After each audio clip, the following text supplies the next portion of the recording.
Hello there you guys, welcome to one of my videos. On this video I am going to be giving you my player ratings from our 5-2 win against Bournemouth.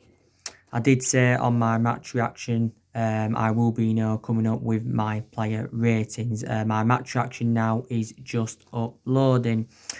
So anyway, let's start with David De Gea. So I am going to give David De Gea a 4 out of 10. David De Gea, of course, was beaten easily at his near post by Junior Stanislas. And I think, some of David De Gea's clearances, were a bit poor and all of that. So he's only going to get a 4 out of 10. Of course, David De Gea has been a long servant at Manchester United. This has been his 9th season at the football club. And he's actually approaching his 10th year now at Manchester United. But I think Ole Gunnar Solskjaer still insists that overall, David De Gea is still one of the best goalkeepers in the world. Reflecting on what he's achieved at the football club, because he has won everything here domestically. And, he has won individual awards reflecting on his good run of performances. But I've got to make an admission, in the last couple of years, he has been a liability, reflecting on the mistakes he has made. David De Gea has been at the football club since 2011. So he has been here since the Alex Ferguson era. We paid £17 million in from Atletico Madrid, David De Gea. That's how much, we did pay for him. And I did say, when David De Gea does eventually leave Manchester United, I think he'll go back to Spain.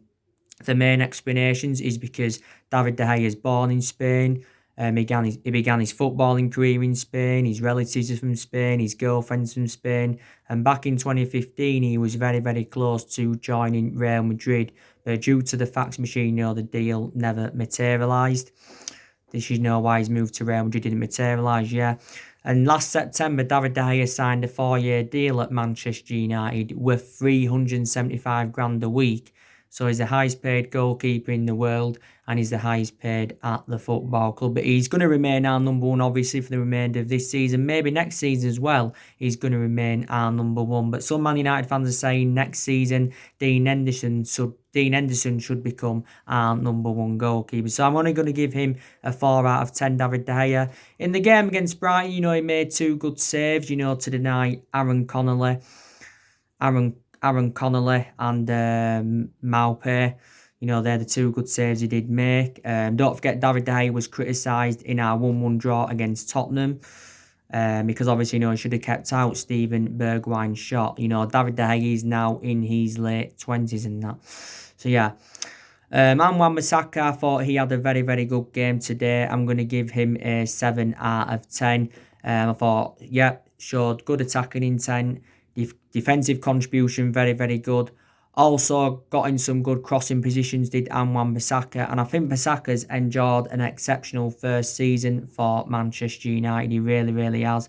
He is our first choice right back. We got him from Crystal Palace last summer for £45 million. But yeah, he's been absolutely exceptional for us. Yeah, so he's going to get a 7 out of 10. Victor Lindelof, I'm going to give him a 5 out of 10. I don't think Lindelof had a great game in that back line. I thought, I just don't think he had a really, really good game with Victor Lindelof. I thought Joshua King dealt with Victor Lindelof far too easily. He had Victor Lindelof in his pocket. So I just don't think, he had a great game. I don't think he was great in possession either, Victor Lindelof. Didn't get forward well. So only going to give him a 5 out of 10. I still think Victor Lindelof's a very, very good centre-half for us. I can't take anything away from that. We got him in 2017 from Benfica. We paid £30 million for him. We got him under the Jose Mourinho era with Victor Lindelof. And he did struggle for that consistency in his first season. But I think, last season, this season, a lot of aspects of his game have really, really improved. Victor Lindelof. By the way, I heard that he got a back injury, and this is, why he came off and Eric Bailly came on for him. So, yeah. Harry Maguire, going to give him a 5 out of 10. Harry Maguire was also accountable for Junior Stanislas' goal because he got nutmegged by Junior Stanislas. And I think Harry Maguire, did make a couple of mistakes in the game. At times looked a bit loose in possession. He improved a bit in the second half, but I don't think he was that good. As Harry Maguire. But I think overall, though, he still enjoyed a very, very good season for Manchester United. We got Harry Maguire from Leicester last summer for £80 million. So he's the second most expensive sign at the club, just behind Paul Pogba. And he's the most expensive centre half in the world. And I still think, that we made the right decision by giving Harry Maguire the captaincy. So he's only going to get a 5 out of 10. Luke Shaw, I'm going to give him a 7 out of 10. I thought Luke Shaw had a very, very good game. He was good off the ball, was Luke Shaw. He also showed good attacking intent. His defensive contribution, again, very, very good. Some of his decision making was good. And I think Luke Shaw's really, really improved as a Manchester United player. I think that he's endured some bad, difficult times at Manchester United. But don't forget, earlier on in the season, he missed the first part of the season, with injury. And Luke Shaw is injury prone, and that's my only element of concern about him. This has been now Luke Shaw's 6th season at Manchester United.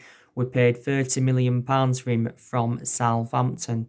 But he'll obviously, Luke Shaw's going to remain our first choice left back, at least for the remainder of this season. There was quite a few Man United fans that were infuriated, saying that Brandon Williams should have started. But obviously, he didn't start. It was Luke Shaw that had started. So yeah, Luke Shaw's going to get a 7 out of 10.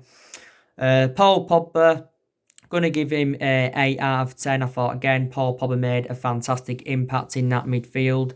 The combination with him and Bruno Fernandes, again, was very, very good. And I think that partnership between Paul Pogba and Bruno Fernandes is definitely the best midfield partnership in the Premier League. Paul Pogba passed the ball well. I also thought he regained possession well as well. So I was very, very impressed with Paul Pogba. Since the resumption of the season, he's done very, very good as Paul Pogba. Don't forget, prior to the game, it said that Paul Pogba and also too Bruno Fernandes could have missed out because I think yesterday in training, they got injured in a training ground collision. But obviously, it wasn't severe, but that's why they started today. Matic, I'm going to give him a 7 out of 10. I thought Matic had a pretty decent game, to be honest with you. Wasn't the best player on the pitch. I thought his composure was good. Passed the ball well again. Regained possession well quite a few times. And I think a lot of aspects of Matic's game has really, really improved. This has been Matic's 3rd season at Manchester United. We did get him from Chelsea back in 2017 for £40 million. He is slow as Matic, but I think, he has really, really improved. And also, he got the assist for Greenwood's 4th goal, didn't, Nemanja Matic, but was involved in that midfield. Bruno Fernandes, he's going to get an 8 out of 10. I thought he enjoyed an exceptional game, did Bruno Fernandes. Got 2 assists in the game, and he also scored the 5th goal, did Bruno Fernandes. I think that now takes his tallies it to 6 or 7 goals for Manchester United since his arrival from Sporting Lisbon back in January. In nearly every single Premier League match, Bruno Fernandes has been given the man of the match, reflecting on his good performances. I think he's also been nominated for June as well as Bruno Fernandes, as the Premier League Player of the Month. He got Premier League Player of the Month for February, reflecting on his good run of performances. But definitely Bruno Fernandes has made the difference in this team. Mason Greenwood, going to give him a 10 out of 10. Mason Greenwood enjoyed an exceptional game. I thought he changed the flanks very, very well. His finishing was absolutely sublime. Greenwood, don't forget, did score 2 goals. He did score 2 goals, did Mason Greenwood. He also scored in the 3-0 win against Brighton. So that's now 3 goals in 2 Premier League games for Mason Greenwood. I think he also got an assist, if I'm right, in the 3-0 win against Brighton. Mason Greenwood looks very, very effective on that right-hand side, and he's definitely the foreseeable future for Manchester United, is Mason Greenwood. This has been his 1st season in the senior squad. And I think now, reflect on the 2 goals he scored today, that's 15 goals for Mason Greenwood this season. And Solskjaer, did say prior to the game that he's excited about Mason Greenwood's potential. And he did say, he's way ahead of him at the same age. And he's only, 18 or 19, Mason Greenwood? Maybe in the future, he could actually, start in that number 9 role, could Greenwood. But, yeah, I was very, very delighted with him. Definitely, 10 out of 10 for Mason Greenwood.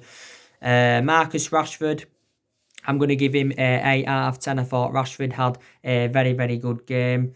Made some good runs, did Rashford. Also, scored his first goal since the resumption of the season. He scored from the penalty, didn't he? The penalty came from a handball from Adam Smith. And I think he had some other good chances in the game, did Marcus Rashford. So I think that now takes his goals to 20 this season for Man United. Solskjaer did say anyway, he was going to end his goal drought. But I said earlier on in the season, didn't I, that Marcus Rashford was a big miss for Manchester United. He really, really was. But yeah, what a good game, he had. Anthony Martial, going to give him a 7 out of 10. I think he didn't receive a lot of the ball in the first half, but when he did receive the possession, he did look threatening in that, so he did get involved in Anthony Martial. Of course, he had scored the third goal for us, Anthony Martial, and it was a very, very good goal as well. Greenwood, of course, Bruno Fernandes had got the assist for for Martial's third goal. Lovely curling offer and went straight into the top corner. I think that's Anthony Martial's now, is it 20th goal for Manchester United this season. He's looked very, very effective in that central position, to be fair, because Martial predominantly plays out wide, but this season he's been playing in that central role. Like I said, Solskjaer brought substitutions on in the game. Fred came on. Going to give him a 6 because I don't think Fred, was too bad when he came on. 6 out of 10 for him. Bay, I thought he struggled, when he came on. I'm going to give Bay 3 out of 10. Don't forget, as well, he conceded the penalty. That Joshua King then obviously, converted. I think it was a handball from Eric Bay. Daniel James didn't do really much when he came on, so I'm going to give him a 4 out of 10. So yeah, so that is your player ratings, from the 5-2 win against Bournemouth and that. By the way, like I said on my match reaction, it's the first time we've scored 5 goals in the Premier League under Solskjaer since that 5-1 win against Cardiff. That was Ole Gunnar Solskjaer's first match as Manchester United manager. I said in a recent video, it's the first time we scored 5 goals since the 5-1 win against Cardiff, but it's actually in the Premier League, not in all competitions, because don't forget, we got 5 goals against Lask, we got 6 goals, of course, against Tranmere and all of that, but yeah. But I said, it was a very, very good performance by Manchester United today against Bournemouth. I expected us, to win the game anyway, because obviously, Bournemouth are struggling. They are facing a relegation battle. They are sitting, 19th in the Premier League. I think Bournemouth have now lost their last 5 games. They have lost their last 5 Premier League games. And I think Bournemouth are going to get relegated. I think if Bournemouth do get relegated, Eddie Howe could get sacked as Bournemouth manager. And Eddie Howe has spent the vast majority of his managerial career at Bournemouth. He has been with Bournemouth several years. He also spent the vast majority of his playing career with Bournemouth, did Eddie Howe. So he could be the next manager to be sacked in the Premier League. Bournemouth were actually looking to do the double over us for the first time in the Premier League era. Bournemouth did beat us earlier on in the season at the Vitality Stadium 1-0. But like I said on my reaction as well, Ole Gunnar Solskjaer selected an unchanged side. So he went with the exact same team as what he went with in the 3-0 win against Brighton. And that's probably, our best 11. And, Solskjaer does now know his best 11. He also knows his best formation as well. I think he's going to stick now a lot with that 4-2-3-1 formation. But, he has gone a lot with that 4-2-3-1 formation anyway since he got recommended in to the football club. Earlier on in the season, Solskjaer made a lot of rotation, of course, reflecting on the injuries that we had because we had a lot of injuries earlier on in the season. I think the only absentees we've got at the moment is Phil Jones and Alex Tuanzebe and that. But it's good now, because we have extended our unbeaten run to 16 games in all competitions. I think we're unbeaten in 9 Premier League games. And this is our best vein of form since Ole Gunnar Solskjaer was the interim manager. We are now in that top 4, which is, very, very good news. It's the first time for a while, we've got into that top 4. Leicester beat Palace today 3-0, so we do remain 3 points behind third. And Solskjaer's outlined his objectives for the remainder of the season. He's He's recently been targeting a 3rd place finish. Also, the FA Cup and the Europa League. We're looking to win both of them because it's a chance for us winning 2 trophies under Solskjaer. And if we could win both of them, or at least one of them, it would be a memorable first full season for Ole Gunnar Solskjaer because we're not yet won out in terms of silverware under the Norwegian. We haven't won a trophy since 2017, and of course that was under the Jose Mourinho, where when we won the Europa League and the League Cup, in his first season. And of course, the last time we won the FA Cup was back in 2016 under, the Louis van Gaal era and that. But, Solskjaer, has been at the football club for a year and a half. He has been permanent Manchester United manager for around 15 months now. But, I think we can get qualification for the Champions League for next season. Solskjaer was recently talking about, the importance of Champions League qualification. Because if we get qualification for the Champions League, then, we'll generate money. Plus, we'll attract players to the elite level and all of that. But I think, we are going to finish minimum 4th. And that's, what Manchester United do want to do. That's what we do want to do in that.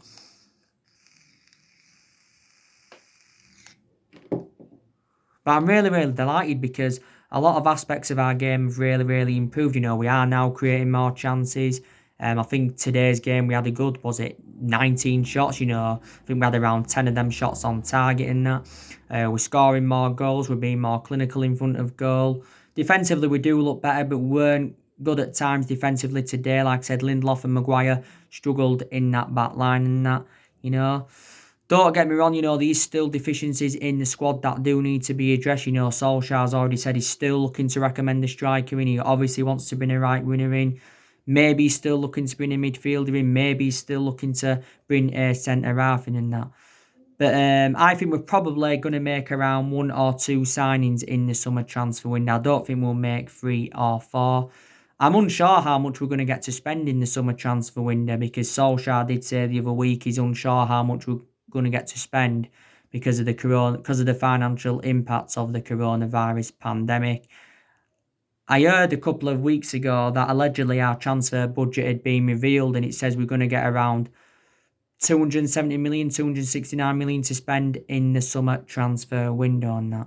But I think it remains uncertain at the moment. There's a lot of uncertainty, regarding the summer transfer window. There really, really is. But let's see, who we can recommend in. The summer transfer window will be Solskjaer's 4th transfer window as Manchester United manager because at the moment he's endured 3 transfer windows at the football club and spent just over £200 million. He didn't recommend anyone in his first transfer window, but in the 2 previous windows he's brought 5 players into the football club. Solskjaer's also got rid of a lot of the deadwood since he got recommended in at Manchester United as well. Solskjaer's going to get rid of more of the deadwood in the summer transfer window. I think we're going to get rid of at least 5 players in the summer transfer window on that because, like I said, there's still deadwood at the football club. I think we're probably going to give more players new contracts as well. There has been a lot of players' contracts that have been extended since Solskjaer came in. But like I said, I think we've still got around, 7, 8, 9 players' contracts that are due to expire next year. Expire next year and that. But earlier on in the season, Solskjaer was very, very close to getting sacked by Manchester United because earlier on in the season, we'd enjoyed our worst start to a Premier League season for 30 years. And, at that point, there was talks of Pochettino coming in. There was also talks of Massimiliano Allegri coming in. But I've already gone through with you, what saved Solskjaer's job at Manchester United. And, Solskjaer is our fourth permanent manager since the Alex Ferguson era. Three managers have been sacked from the club since Fergie left, and that was Moyes, Louis van Gaal, and Jose Mourinho and all of that. Like I said, we haven't really got the structure to keep sacking managers. But even if we weren't to get qualification for the Champions League, I still think Solskjaer will be Manchester United manager next season, because it is a transition period, and it has been a transition period for a while.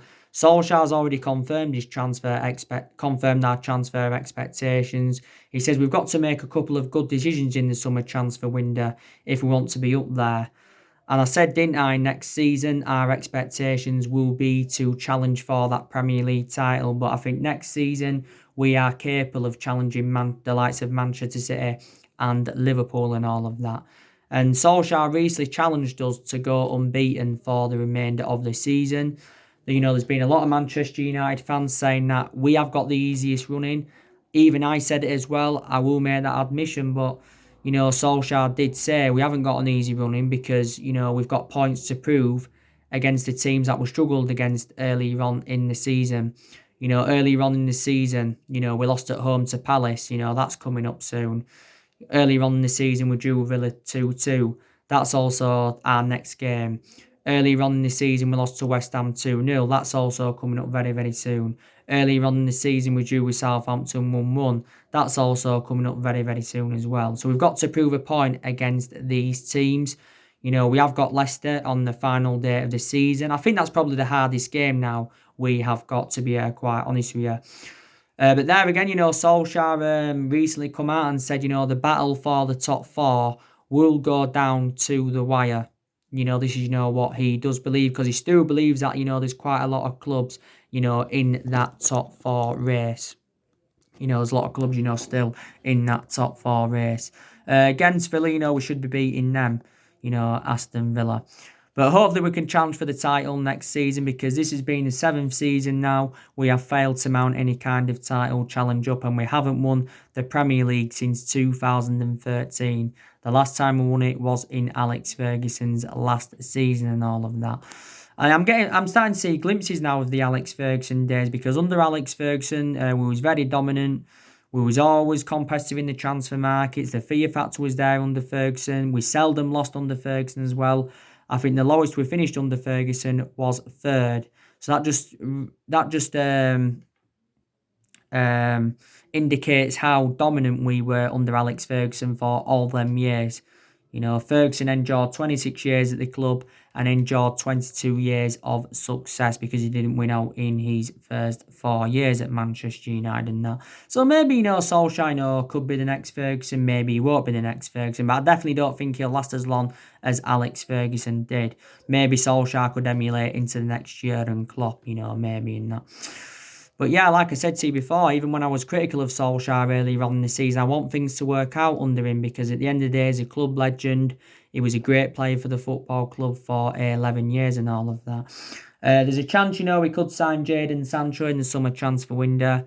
You already know the news regarding him. I confirmed that with you yesterday. The news on Jack Grealish. So these actually so many players on our agenda.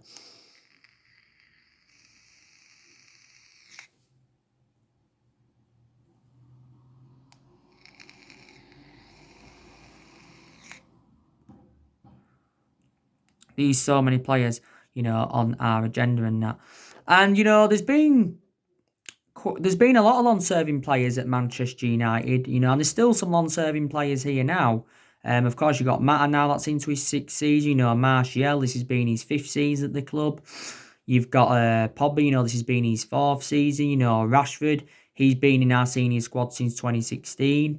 You've got... who else? Luke Shaw, he's now into his 6th season. David De Gea, this has been his 9th season at Manchester United. You've got Matic, this is now his 3rd season at the football club. You've got Jones, this has been his 9th season at Manchester United. You've got Lingard, who's been with us for several years. So there's quite a few, players, that have been here for a while. Of course, there's players that have left the club who was here for a while, like I mentioned. Valencia, he enjoyed 10 years at the club. He left last summer. You had Ashley Young. He left in January, went to Inter Milan after he enjoyed 8.5 years at Manchester United. So there you go. But now I think, we have resolved our problems because, like I said before, in the last 7 years, we've, been so inconsistent and there's been a lot of problems at the football club and that, not only with the management and all of that, there's been a lot of problems with the club's board. There's been a lot of problems with Ed Woodward. There's been a lot of problems with the Glazers because we've been very, very critical of Ed Woodward and the Glazers for several years. Reflecting on how poor our recruitment policy's been, with us overpaying for players and that. There was problems, with certain players earlier on in the season. I think, a lot of the players we've recruited in the last 7 years haven't been the right players for Manchester United. I think there's also players that we've brought in who we shouldn't have got rid of and that. But yeah, things are now turning around, which I do want to see. And I am, very, very delighted about it. So yeah, so anyway, guys, I think the Villa game is on the 9th of July. The preview will be coming up for that. It's the 4th today, isn't it? The preview should be coming up on the 7th or the 8th. It'll probably be coming up on the 7th of July, the preview for the Aston Villa game. So anyway, guys, that's everything to update today. Drop your comments, like, explore on the channel. If you do, consider subscribe as always, and take care. God bless, and I'll see you all again very, very soon.